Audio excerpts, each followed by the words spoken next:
Movie की शुरुआत में हम देखते हैं एक लड़की को। उस लड़की का नाम रहता है एलाइसा। एलाइसा एक ऐसी लड़की रहती है जो बोल नहीं सकती थी। बचपन से ही वो गूंगी रहती है और एलाइसा के साथ में एक बूढ़ा आदमी रहता है जो उसी घर में रहता है। एलाइसा का रूटीन लाइफ कुछ इस तरह से था कि वो रोज़ सुबह उठकर अपने गुफे में फिंगरिंग करती थी, उंगली डालती थी, अपनी हवस मिटाती थी। फिर कहीं जाने के लिए वो तैयार होती है और तैयार होने के बाद एलाइसा एक कंपनी में जाती है। वहाँ पर उसे एक औरत मिलती है। कहानी में हमें पता चलता है कि एलाइसा और वो औरत दोनों साथ में ही उस कंपनी में साफ सफाई का काम करते थे। टॉयलेट, बाथरूम से लेके कंपनी के हर कोने का साफ सफाई का जिम्मा इन दोनों औरतों पर रहता है। हम देखते हैं कंपनी का मैनेजर उन दोनों से ये कहता है कि यहाँ पर एक बेशकीमती चीज़ आ रही है, तुम दोनों यहाँ की सफाई जल्द से जल्द कर दो। तभी हम देखते हैं वहाँ पर एक काले कोट वाला आदमी आता है, उसके साथ ही बक्से में कुछ होता है और एलाइसा उस बक्से के अंदर देखने की कोशिश करती है आखिर उस बक्से में है क्या चीज़ है। काफ़ी देखने के बाद, ढूंढने के बाद भी एलाइसा को उस बक्से के अंदर कुछ भी नहीं दिखाई देता है। तभी वहाँ के डॉक्टर उस बेशकीमती चीज़ को अंदर की तरफ रख देते हैं और दूसरी ओर सारे नौकरों को, सारे स्टाफ को बाहर जाने के लिए कह दिया जाता है। आगे हम देखते हैं एलाइसा घर आने के बाद अपने अंकल से मिलती है।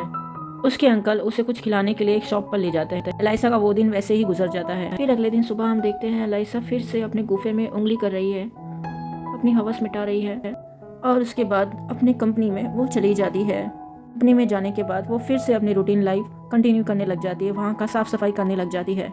जिस बाथरूम में वो दोनों साफ सफाई कर रही होती है, उसी बाथरूम में वो काले कोट वाला आदमी वहाँ पर आता है। बेशरम बन के उन दोनों के सामने ही मूतने लगता है और उन दोनों को साथ ही साथ कहता है कि हमें किसी भी काम में करने के लिए शर्माना नहीं चाहिए। वो अपने साथ एक छड़ी लेके आता है और उसे जाते समय वापस लेके चला जाता है। एलाइसा जैसे ही छड़ी की जगह साफ करती है, वो वहाँ पर खून देखती है, वो घबरा जाती है।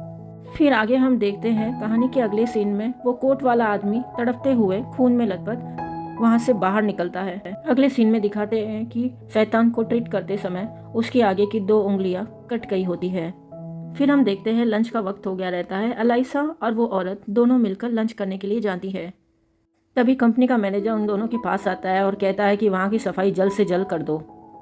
एलाइसा को एक और मौका मिल जाता है वो बेशकीमती चीज़ को बारे में पता करने के लिए, और एलाइसा ये मौका बिल्कुल भी खोना नहीं चाहती थी। वो उसके बारे में जानना चाहती थी कि आखिर में उस बॉक्स में क्या है।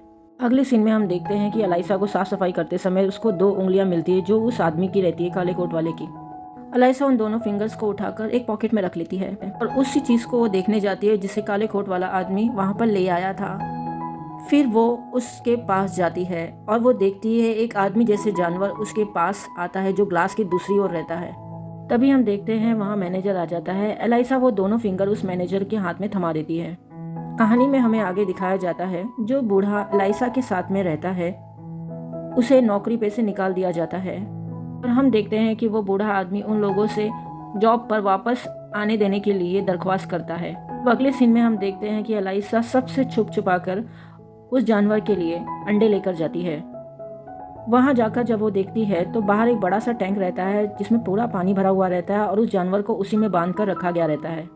एलाइसा उस टैंक के बाजू में जाकर बैठ जाती है और अंडे को बजाकर उस जानवर को पानी में से बाहर बुलाने की कोशिश करती है क्योंकि एलाइसा गूंगी रहती है। सो सैड यार। अंडे की आवाज़ सुनकर वो पानी में से बाहर आ जाता है और एलाइसा को ध्यान से देखने लग जाता है। मानो ऐसा लग रहा हो एक दूसरे को काफ़ी पहले से ही जानते हो। एलाइसा वो अंडा अपने हाथ से खिलाना चाहती थी उसे, लेकिन वो डर जाता है, इसीलिए एलाइसा अंडा वहीं रख देती है। जानवर उस अंडे को लेके पानी में कूद जाता है और जल्दी जल्दी ये सब करके एलाइसा वहाँ से बाहर आ जाती है। काले कोट वाले आदमी की नज़र, गंदी नज़र एलाइसा पे पहले से ही होती है। वो एलाइसा को गंदे इरादे से देखता रहता है। दूसरी ओर हम देखते हैं काले कोट के परिवार के बारे में। उसके परिवार में उसकी एक बीवी रहती है और 2 बच्चे रहते हैं। उसकी बीवी उसे खाना खिलाने के बाद उसे कमरे में बुलाती है। फिर वो धीरे धीरे अपने कपड़ों को उतारने लग जाती है और कपड़े उतारने के बाद उसके सामने न्यूट खड़ी हो जाती है और वो उसके हाथों को अपने चेस्ट पे, अपने तरबूज पे रख देती है। फिर हम देखते हैं उसका पति भी उसका दबा दबा कर लेता है, उसकी चुत मारता है। हम कहानी में आगे देखते हैं एलाइसा इसी तरह रोज़ उसे अंडे खिलाने लग जाती है और धीरे धीरे उस जानवर को भी उससे प्यार होने लग जाता है। एलाइसा उसे अच्छी लगने लग जाती है। अगले सीन में हम देखते हैं एलाइसा अपने घर आती है और अपने बाथरूम में जाकर वो उसके बारे में ही, उस जानवर के बारे में सोचने लग जाती है। एलाइसा उसे रोज अंडे खिलाती है और कुछ नया नया उसको सिखाने की पूरी कोशिश करती है। दूसरी ओर हम देखते हैं कि वो जानवर भी एलाइसा को बिल्कुल भी कुछ भी हार्म नहीं करता, उसे ज़रा भी चोट पहुंचाने की या तकलीफ पहुंचाने की कोशिश नहीं करता। एक दिन एलाइसा उस जानवर को डांस सिखाती होती है और ऐसा करते हुए वहाँ का एक डॉक्टर उसे देख लेता है।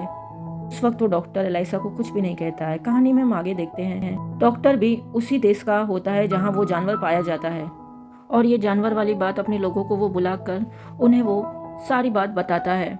वो लोग डॉक्टर को उस जानवर को सुरक्षित रखने के लिए कहते हैं। अगले दिन हम देखते हैं एलाइसा जैसे ही उस जानवर से मिलने जाती है, वो देखती है उस जानवर को काफी जगह चोट लगी रहती है और उसको ब्लीडिंग, उसको खून भी निकल रहा होता है। तभी वहाँ काले कोट वाला आदमी अचानक से आ जाता है और एलाइसा वहाँ से भागकर मशीन के पीछे जाकर छुप जाती है। उस आदमी के पास एक छड़ी होता है जो बार बार उस जानवर को लगाता है। वो छड़ी करंट मारती है एक्चुअली में। तभी हम आगे देखते हैं उस काले कोट वाले आदमी की नज़र एक अंडे पे पड़ती है जो ज़मीन पर गिरा हुआ रहता है, और वो उसी वक्त समझ जाता है कि जानवर के पास ज़रूर कोई ना कोई पहले से ही आया था।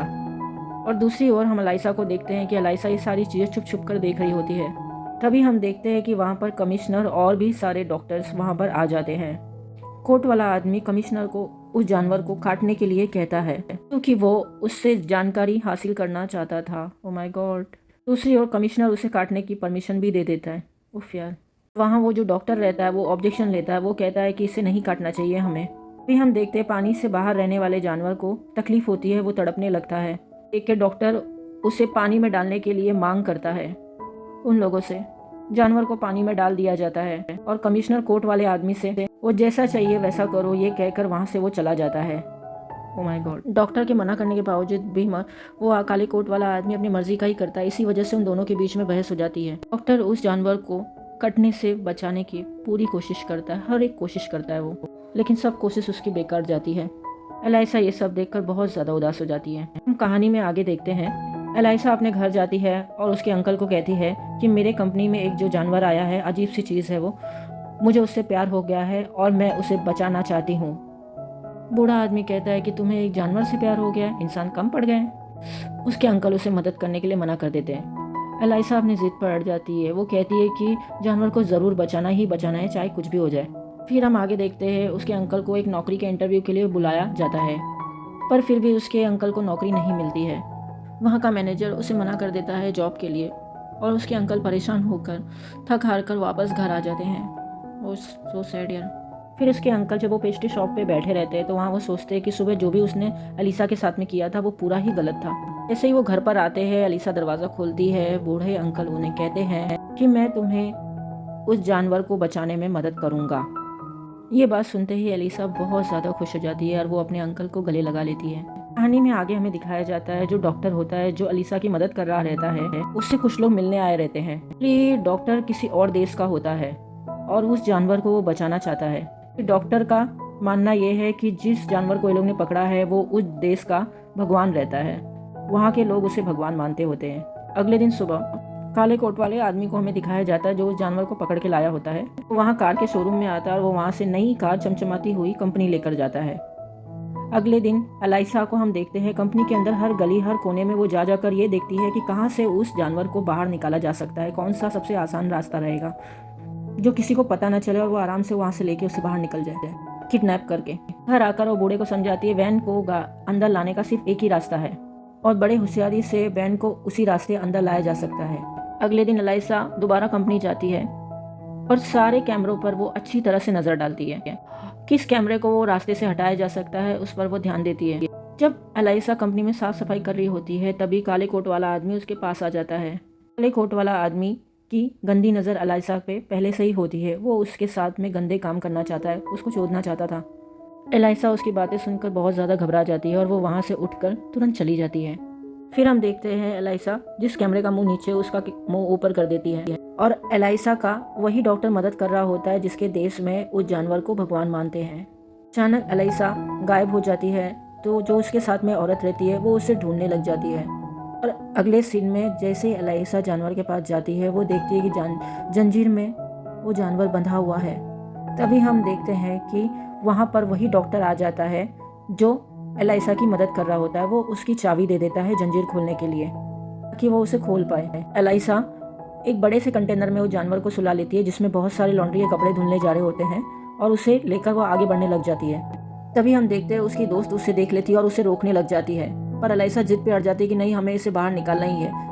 एक अजनबी डॉक्टर उसकी मदद कर रहा था एलाइसा की, तो ये तो उसकी दोस्त थी, तो मैं क्यों नहीं उसकी मदद करूं, ये सोच के उसकी मदद करने लग जाती है। दूसरी ओर उसके अंकल जो वैन लेके आ रहे थे, उसके वैन की चेकिंग होने लग जाती है, वो पकड़ा जाता है वहीं पर। तभी उस वहाँ का ऑफिसर उस पर गन तान देता है।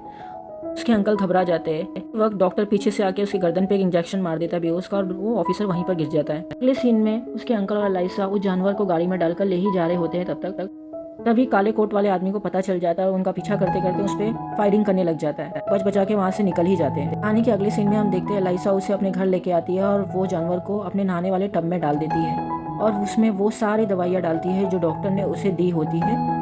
जैसे दवाई और नमक उस पानी में डालती है, उस जानवर को अच्छे से सांस आने लग जाती है, नॉर्मल हो जाता है। उसे ठीक होते देख के एलाइसा और उसके अंकल दोनों बहुत खुश हो जाते हैं। अगले सीन में हम देखते हैं काले कोट वाले आदमी को एक सुराग मिल जाता है, जिससे उसे पता चल जाता है कि हॉस्पिटल का ही कोई आदमी ने ये काम, जिसकी वजह से जानवर बाहर निकल चुका है। दूसरी ओर हम देखते हैं एलाइसा उस जानवर को नॉर्मल सारी चीज़ें उसे सिखाने लग जाती है जो हमें रूटीन लाइफ में लगती है, वो धीरे धीरे उसे सिखाने लग जाती है। अगले दिन दोबारा वो जब कंपनी में जाती है, तब वो ऐसे ट्रीट करती है जैसे उसने कुछ किया ही ना हो। यहाँ तक कि उसके साथ वाली औरत भी ये कहती है कि हमें इस तरह रहना है जैसे कि हमने कुछ किया ही ना हो।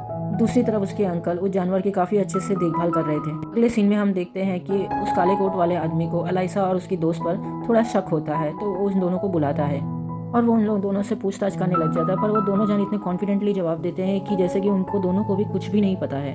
फिर काले कोट वाला आदमी अपने आप पर गुस्सा करता है और उन दोनों को जाने के लिए कह देता है। ऐसा जाते जाते काले कोट वाले आदमी को देखती है और मन ही मन में मुस्कुराती है। फिर हम आगे दूसरी ओर देखते हैं, एलाइसा के घर में उसके अंकल की थोड़ी सी आंख लग जाती है और इसी का फायदा उठाते हुए वो जानवर टब से बाहर आ जाता है और फिर वो वहाँ जाकर टीवी के पास में बैठ जाता है और वो टीवी को बहुत ध्यान से देखने लग जाता है। वो टीवी को गौर से देख ही रहा होता है, तभी वहाँ बिल्ली आवाज़ करती है। बिल्ली उसे गुस्सा दिखाती है और ये देखकर वो जानवर भी उस पर गुस्सा दिखाता है। Oh my God. देखते हैं कि बूढ़े की आंख खुल जाती है और वो देखता है कि जानवर उस बिल्ली को हाथ में पकड़ा है और वो उसे आधा खा चुका है। उसके अंकल को देख के वो डर जाता है और वो वहाँ से भागने की कोशिश करता है। भागते समय इसी बीच उसके अंकल के हाथ में अपना नाखून गड़ा के वो वहाँ से भाग जाता है और ये सब अलीसा आई तो उसको सब बताता है उसके अंकल। और जैसे अलीसा आती है, उसके अंकल को देखती है कि वो अपने हाथों पे पट्टी बांध रहे हैं। उसके अंकल उसको सारी बात बताते हैं और उसको ढूंढने के लिए कहते हैं। अलीसा उसे ढूंढ लेती है और वो देखती है कि हॉल में वो अकेला बैठकर सिनेमा देख रहा रहता है। वो उसे वहाँ से अपने घर पे बुलाकर लेके आती है और उसके अंकल से भी उसकी दोस्ती करवाती है। फिर जानवर उसके घर आता है और उसके अंकल के सर पे अपना हाथ रखता है और उसको भी अपना हाथ अपने सर पे रखने के लिए कहता है कि चोट पर भी हाथ रख देता है। दूसरी ओर काले कोट वाला आदमी उस डॉक्टर पे थोड़ा सा शक हो जाता है, तो उससे पूछताछ करने शुरू कर देता है। डॉक्टर उसके बात सुनकर उससे कह देता है कि मैं इस बारे में कुछ भी नहीं जानता हूँ। अगले सीन में हम देखते हैं एलाइसा उस जानवर के पास जाती है और उससे बहुत प्यार से छूने की कोशिश करती है। उसके बॉडी से एक रेस निकलने लग जाता है ब्लू कलर का। फिर उसे ऐसा करते देखकर वो जानवर भी एलाइसा को छूने की कोशिश करता है। एलाइसा वहाँ से घबराकर बाहर निकल जाती है और दरवाज़ा बंद कर देती है बाथरूम का। फिर तुरंत ही एलाइसा बाथरूम में फिर से आती है और उसके सामने पूरे कपड़े एक एक करके उतार देती है और पूरी नंगी खड़ी हो जाती है उसके सामने। उफ यार, वो नज़ारा बहुत ही ब्यूटीफुल रहता है, बहुत हॉट। और उस जानवर के साथ में एलाइसा पेलन क्रिया करती है, वो भी उसका दबा दबा कर लेता है। अगले दिन वो जब ड्यूटी पर जाती है तो उसकी फ्रेंड कहती है कि आज तुम काफ़ी हैप्पी दिख रही हो, बहुत ज़्यादा खुश दिख रही हो, क्या बात है। बात पर एलाइसा उसकी दोस्त को बताती है कि उस जानवर के पास बेबी लंड है, उसने कल मेरे गुफे की खुदाई की है, मैं उससे प्यार करने लगी हूँ। यानी में आगे डॉक्टर से वही लोग मिलने आते हैं जो उस जानवर की खबर लेते हो रहते हैं। फिर डॉक्टर उस पर कहता है कि मैंने उस जानवर को सही जगह पर पहुँचा दिया है और अब खतरे की कोई भी बात नहीं है। ये बात सुनकर वो लोग डॉक्टर पर भरोसा करते हैं और वो लोग वहाँ से शांति से चले जाते हैं। दूसरी ओर उस काले कोट वाले आदमी को ये बात पच नहीं रही थी कि उसके होते हुए वहाँ से वो जानवर आखिर में चला कहाँ गया। बात तो सही है। वो परेशान होकर आधी रात को उस जानवर को ढूंढने के लिए निकल जाता है। वहीं अगले सीन में हम देखते हैं एलाइसा उस जानवर के साथ में अकेले कमरे में होती है, वो उसके पीछे खड़ा रहता है। उफ यार, ऐसा उसी समय वो ये सोचती है कि अगर उस कमरे में पूरा पानी भर दिया जाए तो उसके साथ में पेलन क्रिया करने में कितना मजा आएगा पानी के बीच में तैरते हुए। वो ये सब करने के लिए कमरे के दरवाजे के नीचे कपड़ा लगा देती है और नल चालू कर देती है, कमरे में पानी भरने देती है और धीरे धीरे पानी भरने लग जाता है। एलाइसा अपना सारा कपड़ा एक एक करके उतार देती है। वो दोनों जन फिर से इंटीमेट होते हैं। जी, और पानी सिर्फ कमरा भर जाने की वजह से वो पानी लीक होने लग जाता है। उसके घर के नीचे ही सिनेमा हॉल रहता है जहाँ पर पानी लीक होने लग जाता है। हॉल के सारे व्यक्ति वहाँ से उठकर जाने लग जाते हैं। फिर सिनेमा हॉल का मैनेजर उनके घर में आ जाता है और उसके अंकल को कहता है कि तुम्हारे घर से पानी क्यों टपक रहा है। उसके अंकल जैसे ही अलाइसा के बाथरूम में जाता है वो देखता है कि अलाइसा उस जानवर से पूरी नंगी लिपटी हुई है।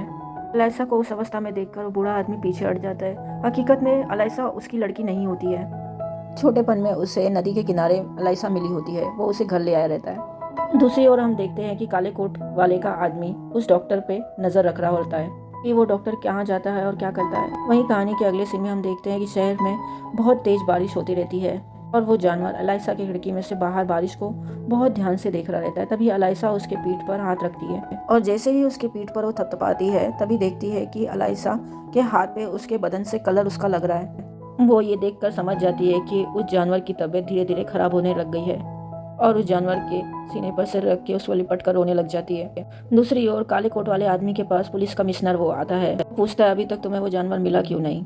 तभी वो काले कोट वाला आदमी कहता है कि मैं उस जानवर को ढूंढने की जी तोड़ से कोशिश कर रहा हूँ और मैं जल्द ही उस जानवर को पकड़ लूंगा। कमिश्नर उससे गुस्से में कहता है कि अगले 24 घंटे में अगर तुमने उसे नहीं ढूंढा तो तुम अपनी नौकरी से हाथ धो बैठोगे। Oh my God. और इतना कह के कमिश्नर वहां से चला जाता है। 1-2 का फुल। फिर हम आगे देखते हैं कि दूसरी ओर अलाइसा का 10 तारीख आ जाता है जो उसने दिन जानवर को पानी में छोड़ने के लिए तय किया रहता है। 10 तारीख को अलाइसा बहुत दुखी थी क्योंकि अलाइसा कहीं ना कहीं उससे सच्चा प्यार करने लग चुकी थी यार। अलाइसा को देखते हैं हम आगे कि अगले दिन वो एक कोने में बैठकर बहुत रो रही होती है। तब तक उसकी दोस्त वहां आ जाती है। वो पूछती है तो अलाइसा उसको सारी बात बताती है कि जो मेरे घर में जानवर है उसकी तबीयत दिन ब दिन बिगड़ते जा रही है, वो बहुत बीमार है। फिर उसकी दोस्त अलाइसा के साथ में उसके घर आती है। वो उस जानवर को देखती है और फिर वो देख कर समझ जाती है कि ये बहुत बीमार है। तभी वो उसी डॉक्टर को फिर से कॉल करती है जो उसकी मदद किए रहती है। फिर हम आगे देखते हैं दूसरी ओर डॉक्टर घर से निकल चुका रहता है। डॉक्टर को कुछ भी नहीं पता रहता है कि उसका कोई पीछा कर रहा है और वो काला कोट वाला ही है। वहाँ से वो कार उठाता है और अपने लोगों से मिलने के लिए वो वहाँ से चला जाता है। उसका अपने आदमियों से मिलने का एक रूल हो रहता है। उसको उनके जैसे भाषा बोलनी पड़ती है और गलती से उस दिन भाषा उसकी थोड़ी सी गलत हो जाती है यार और दूसरा व्यक्ति उसे उधर ही गोली मार देता है। अभी वहाँ काले कोट वाला आदमी पहुंच जाता है और पीछे से उन दोनों को वहाँ से गोली मार देता है जो उस डॉक्टर को गोली मार रहे होते हैं। और उस आदमी का सारा चोरी काले कोट वाले को सब पता चल जाता है। काले कोट वाला आदमी उसको टॉर्चर करने लग जाता है और उस जानवर का पता पूछने लग जाता है और डॉक्टर को दर्द बर्दाश्त नहीं होता है। वो नहीं चाहते हुए भी उसको सब कुछ सच सच बता देता है कि वो जानवर कहाँ है। जो औरतें हमारी कंपनी में साफ सफाई के काम करते हैं वो जानवर उन्हीं के घर में है। तभी अगले सीन में हम देखते हैं कि काले कोट वाला आदमी वो मोटी औरत जो उसकी दोस्त रहती है अलाइसा की उसके घर पहुंच जाता है। उसके पूछने पे उसकी दोस्त तो कुछ नहीं बताती है लेकिन उसका पति डर के मारे उसको सब कुछ सच सच बता देता है कि अलाइसा कहाँ रहती है और उसके घर पे है वो। जैसे काले कोट वाले को उसके बारे में पता चलता है अलाइसा के घर के लिए वो तुरंत वहाँ से निकल जाता है। उसकी दोस्त तुरंत वहाँ जाकर अलाइसा को कॉल करती है कि यहाँ से वो काले कोट वाला निकल गया, तुम लोग जल्द से जल्द वहाँ से निकल जाओ करके। फिर हम आगे देखते हैं कि जैसे ही वो आदमी काले कोट वाला आदमी अलाइसा के घर पहुंचता है वहाँ पर उसके घर में कुछ भी नहीं मिलता है उसे, क्योंकि अलाइसा और उसके अंकल उस जानवर को पहले ही निकाल कर ले जा चुके हैं। भी उस काले कोट वाले की नज़र उस कैलेंडर पे पड़ती है जो कैलेंडर पे अलाइसा लिखी हुई रहती है। पढ़ते ही वो वहाँ से तुरंत निकल जाता है कि अलाइसा कहाँ है करके और उसे ढूंढने के लिए निकल जाता है। उस जगह पर वो पहुँच जाता है। आगे हम देखते हैं अलाइसा और उसके अंकल उस जानवर को पकड़कर धीरे धीरे उसको नदी के पास ले जा रहे होते हैं। ये हम देखते हैं कि उस जानवर को अलाइसा से भी प्यार हो गया रहता है और वो पीछे मुड़कर अलाइसा को देखने लग जाता है। वो कुछ बताने की कोशिश करता है। अलाइसा ये सब देखकर वो समझ जाती है क्या कह रहा है, बहुत उदास हो जाती है। फिर वहाँ काले कोट वाला आदमी आता है और उसके अंकल को एक सलिए से खींच कर मारता है। वो जमीन पर गिर जाता है। कोट वाला आदमी फिर अपने गन को निकालता है और उस जानवर पे शूट करता है। 2 बार गोलियां चलाता है और वो जमीन पर गिर जाता है। फिर एक और गोली वो अलाइसा को मारता है और वो भी वहाँ जमीन पर गिर जाती है। वो दोनों साथ में वहाँ जमीन पर गिर जाते हैं। तभी उसके अंकल पीछे से उठकर एक भारी चीज से उसके मुंह पे मारते हैं और वो काला कोट वाला आदमी जमीन पर गिर जाता है। बूढ़ा अलाइसा और जानवर के पास जाकर रोने लग जाता है। तभी हम देखते हैं अगले सीन में जानवर को होश आने लगता है और वो अपने हिम्मत से वो खड़ा होने लग जाता है। पे उसे गोली लगी रहती है, वहाँ पे वो अपना हाथ रखता है और वो जैसे ही वहाँ से थोड़ा सा लाता है वो गोली का दाग पूरा गायब हो जाता है और वो पहले की तरह ठीक हो जाता है। काले कोट वाला आदमी अपने बंदूक में गोली भर रहा होता है। वो भी उसको जानवर को अपने पास आते हुए देखकर रुक जाता है। काले कोट वाला आदमी उसे देखकर कहता है कि आज मुझे सच में पता चल गया कि तुम एक भगवान हो। ये सुनते ही जानवर अपने नाखून उसके गले पर मार देता है और पूरा खून से लथपथ हो जाता है। खून उड़ने लग जाता है। उसका गला काट देता है। काले कोट वाले आदमी की जगह पर ही मौत हो जाती है। दूसरी ओर गोलियों की आवाज़ सुनकर वहाँ पे मीडिया और पुलिस आ जाते हैं। ज़्यादा देर न लगाते हुए वो बूढ़े से एलाइसा को अपने हाथ में मांगता है। गोद में उठाकर उसे लेकर पानी में कूद जाता है। वो पानी में कूदने के बाद सबसे पहले वो एलाइसा के चोट को देखता है और उसे सबसे पहले वो ठीक करता है जहाँ उसे गोली लगी रहती है। वो देखता है एलाइसा के गर्दन पे जो निशान होती है वो एक्चुअली में सांस लेने के लिए होती है एलाइसा को। एलाइसा बचपन में नदी के किनारे इसलिए मिली रहती है क्योंकि वो उसी की प्रजाति की रहती है और दोनों साथ में मिलकर पानी में खुशी से रहने लग जाते हैं। और यहाँ पे ही हम देखते हैं कि मूवी समाप्त हो गई। अगर आपको मेरा वीडियो पसंद आया तो प्लीज़ लाइक और सब्सक्राइब करिए।